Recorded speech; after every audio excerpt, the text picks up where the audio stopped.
तो आज बात करते हैं खेती के भविष्य की। हमारे पास तीन बिल्कुल अलग अलग रास्ते हैं: जैविक, प्राकृतिक और बायोमेट्रिक। और इस पूरी चर्चा का आधार है सहायक कृषि अधिकारी नवीन शर्मा की दी गई जानकारी। चलिए, एक बहुत बड़े सवाल से शुरू करते हैं।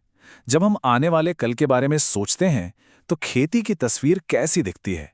देखिए, इसका जवाब सीधा साधा तो नहीं है, पर मोटे तौर पर तीन बड़े रास्ते हमारे सामने उभर कर आ रहे हैं। एक है जैविक खेती, दूसरा है प्राकृतिक खेती, और तीसरा, जो बिल्कुल अलग है, वो है टेक्नोलॉजी पर आधारित बायोमेट्रिक खेती। तो चलिए, इन तीनों रास्तों को एक एक करके और गहराई से समझते हैं। हम देखेंगे कि ये कैसे काम करते हैं, इनमें क्या फर्क है और कौन सा तरीका किसके लिए सबसे बेहतर हो सकता है। तो सबसे पहले बात करते हैं ऑर्गेनिक फार्मिंग की, यानी कि प्रमाणित जैविक खेती।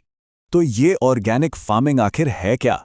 इसका सीधा सा मतलब है जो भी केमिकल वाली खाद या दवाइयां हैं उनको पूरी तरह से ना कहना, और उनकी जगह पर कंपोस्ट, गोबर की खाद या नीम तेल जैसी कुदरती चीजों का इस्तेमाल करना। लेकिन देखिए, ये सिर्फ केमिकल फ्री खेती नहीं है, ये उससे कहीं ज्यादा है। यह एक पूरा सिस्टम है जिसका फोकस जमीन की सेहत को बेहतर बनाना है। इसमें अलग अलग फसलें उगाई जाती हैं, पशुओं के गोबर का इस्तेमाल होता है, और हाँ, इसके लिए अक्सर सरकारी सर्टिफिकेशन भी लेना पड़ता है। चलिए, अब जैविक खेती से एक कदम और आगे बढ़ते हैं और बात करते हैं एक और भी ज्यादा दिलचस्प तरीके की, जो है प्राकृतिक खेती।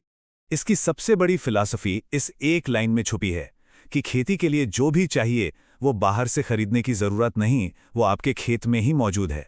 इस तरीके को सुभाष पालेकर जी ने काफी पॉपुलर किया, और इसे जीरो बजट नेचुरल फार्मिंग भी कहते हैं। ये चार मजबूत पिलर्स पर टिका है: बीजामृत से बीजों को तैयार करना, जीवामृत से मिट्टी को जिंदा करना, मल्चिंग यानी जमीन को ढककर नमी बचाना, और वाफ्सा से मिट्टी में हवा पानी का सही बैलेंस बनाना। और ये जो नंबर आप देख रहे हैं, 0, यही इसकी सबसे बड़ी खासियत है। इसका मकसद ही यही है कि किसान को बाजार से कुछ भी न खरीदना पड़े, जिससे खेती की लागत लगभग शून्य हो जाए। अब तक हमने प्रकृति से जुड़े तरीकों की बात की, लेकिन अब एक बहुत बड़ा शिफ्ट आने वाला है। हम बात करेंगे बायोमेट्रिक, यानी एकदम सटीक खेती की, जो पूरी तरह टेक्नोलॉजी पर चलती है। हाँ, पर आगे बढ़ने से पहले एक बहुत जरूरी बात समझ लेते हैं। अक्सर लोग बायोमेट्रिक फार्मिंग और बायोडायनामिक फार्मिंग में कंफ्यूज हो जाते हैं। याद रखिए, ये दोनों बिल्कुल अलग हैं। बायोडायनामिक एक आध्यात्मिक तरीका है, जबकि बायोमेट्रिक पूरी तरह से डेटा और साइंस पर आधारित है। तो फिर ये बायोमेट्रिक खेती है क्या? सोचिए, इसमें हर फैसला, कब पानी देना है, कब खाद डालनी है, ये सब अंदाजे से नहीं, बल्कि सेंसर्स, ड्रोन्स और ऐप्स से मिले रियल टाइम डेटा के आधार पर लिया जाता है, एकदम सटीक। मतलब यहाँ फिलॉसफी की बात नहीं हो रही, यहाँ बात हो रही है शुद्ध टेक्नोलॉजी की।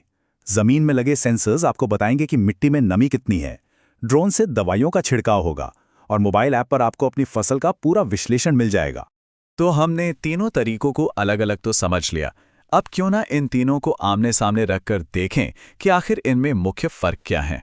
ये टेबल देखिए, सारे अंतर बिल्कुल साफ हो जाते हैं। एक तरफ जहां प्राकृतिक खेती की लागत लगभग 0 है, वहीं बायोमेट्रिक में टेक्नोलॉजी की वजह से खर्च बहुत ज्यादा है। पहचान की बात करें तो जैविक खेती सर्टिफाइड होती है, जबकि बायोमेट्रिक में जीपीएस टैगिंग से पता चलता है कि उत्पाद कहां से आया है। और सबसे जरूरी बात, प्राकृतिक खेती छोटे किसानों के लिए बेहतरीन है, जैविक खेती उन फसलों के लिए जिनकी बाजार में अच्छी कीमत मिलती है, और बायोमेट्रिक खेती बड़े हाईटेक फार्म्स के लिए है। तो इतनी सारी जानकारी के बाद सवाल ये उठता है कि आखिर रास्ता कौन सा चुने, कौन सा तरीका सबसे बेस्ट है? देखिए, इसका जवाब सीधा है। ये आपके लक्ष्य पर निर्भर करता है। अगर लक्ष्य कम लागत और कुदरती स्वाद है, तो प्राकृतिक खेती बेस्ट है। अगर अच्छी कीमत और एक्सपोर्ट का लक्ष्य है, तो जैविक खेती का रास्ता अपनाना चाहिए। और अगर ज्यादा उत्पादन और वैज्ञानिक प्रबंधन चाहिए, तो बायोमेट्रिक खेती से बेहतर कुछ नहीं। तो हमने 3 अलग अलग रास्ते देखे। हर मॉडल खेती का एक अलग भविष्य दिखाता है। अब सोचना यह है कि परंपरा, प्रकृति और टेक्नोलॉजी का कौन सा मेल, कौन सा बैलेंस आने वाले कल में दुनिया का पेट भरेगा।